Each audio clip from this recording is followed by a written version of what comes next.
Question for you, would you rather pay 77,000 points to fly economy from your home airport to Japan with a stop in Chicago, or pay $70 in cash to position yourself to Chicago and 85,000 points to fly in first class for the remaining 14 hours to Japan? Same overall journey, but for an extra 8,000 points and a little bit of cash, you go from a painful economy flight to arguably the best aviation experience of your life. And if that sounds like a cherry-picked example, it's not. Erin and I actually pulled this off using one of our favorite travel strategies, positioning flights. So today let's break down what they are, how they work, and how you can use them to save cash, save points, and unlock premium cabins on your next adventure.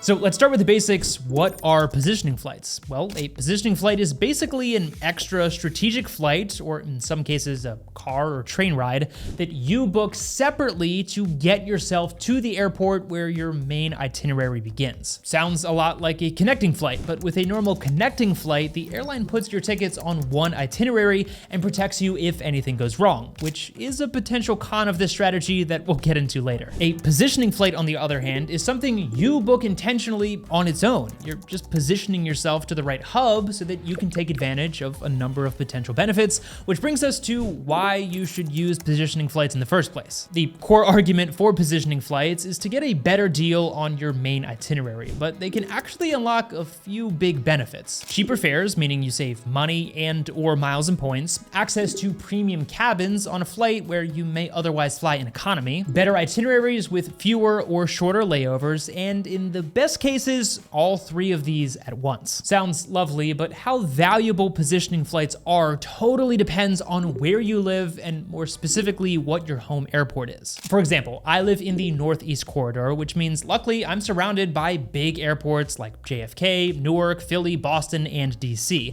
and that gives me a ton of options. Sometimes I don't even need to fly, I can just hop on a 2-hour train ride or maybe drive a little bit further, and suddenly a whole new world of premium and cheaper seats opens up. But if you live in a smaller market, you might have to position to a hub anyway, whether that's a normal connecting flight or an intentional positioning flight. But the cool part is when you take control of it yourself, you can do it smarter, cheaper, and way more strategically than the canned itineraries that most flight search tools are going to feed you. Now, let's pause for a second, because before we get to how to plan and book these positioning flights, including some real world examples, there are some potential risks that you need to be aware of. Number one is missed flights, and I hope I'm not speaking this into existence as someone who's supposed to catch a positioning flight in like 8 hours. Because you're on separate tickets in most cases, if your positioning flight is delayed and you miss your main flight, the airline does not care, and they likely won't give you any form of compensation or assistance to rebook you on a new flight. It's basically like if you showed up to the airport too late and just missed your original flight. So the easy fix to this is to build in a buffer. Personally, I like to leave 4 to 5 hours if I'm connecting same day, and even better, I'll often fly in the night before, grab a hotel to make things stress-free. And yes, sometimes the potential savings are so insane, as you'll see in a second,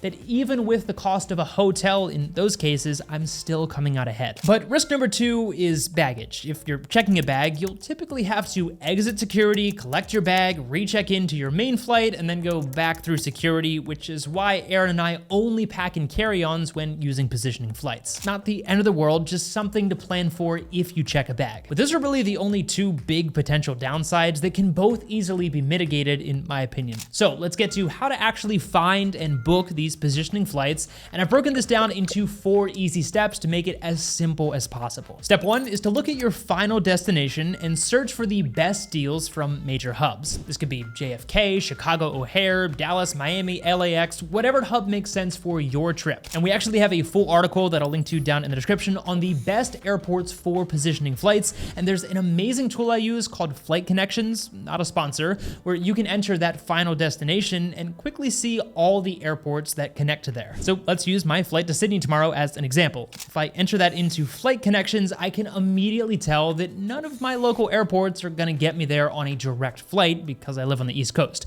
So I'll have to position myself to one of those hubs. So step 2 is naturally figuring out how to get yourself to that hub of your choice. And again, Flight Connections is your friend here. And in our example, from my home airport, we'll connect through LAX. Once we feel good about that, step 3 is to book the long haul flight first, since that's the important one. So in this case, I locked in 2 premium economy seats from LAX to Sydney for 55,000 points each and less than $40 in taxes and fees through Alaska Airlines, now known as Atmos. And then step 4 is to book that positioning flight to that hub, which in this case is LAX, remembering to build in a buffer and plan for those logistics like moving from a domestic to an international terminal or rechecking your bag if necessary. But here's the best part. I couldn't even find a reasonable award redemption from my home airport on the dates we needed to fly. So here's the closest comparable example I could find the day before, where in this case, they're charging an identical amount to fly in economy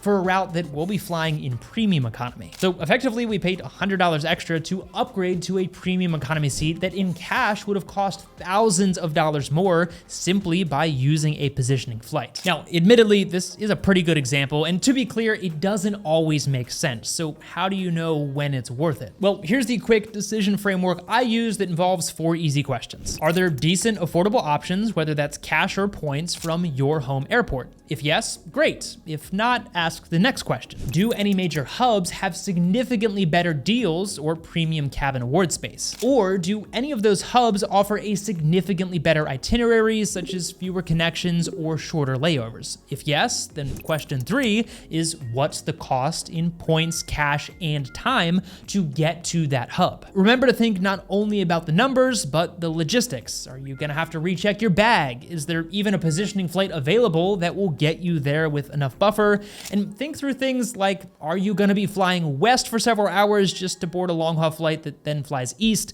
which obviously wouldn't be ideal. Then finally, the $1,000,000 question is, of course, does that upgrade or savings justify the extra cost in time and money or points to position yourself? If yes, then go ahead and book that positioning flight. If not, stick with the simpler option from your home airport. The goal here is not to make your life harder. It's to make your trip better in some meaningful way. But I really can't emphasize enough how powerful positioning flights can be and how often Erin and I personally use them ourselves. Like we started the video with, on our way to Japan earlier this year, by adding a cheap flight to Chicago that we actually booked for free using a travel credits, I turned 14 painful hours in economy into an incredible first class experience for just a few thousand additional points. Or there was our flight home from Dublin last year, where by positioning ourselves to London, we got to fly home in business class for fewer points than the cost of flying home in economy from Dublin. And it's not always about unlocking premium cabins. We've taken the train to JFK countless times, especially this year, saving us thousands of dollars and countless points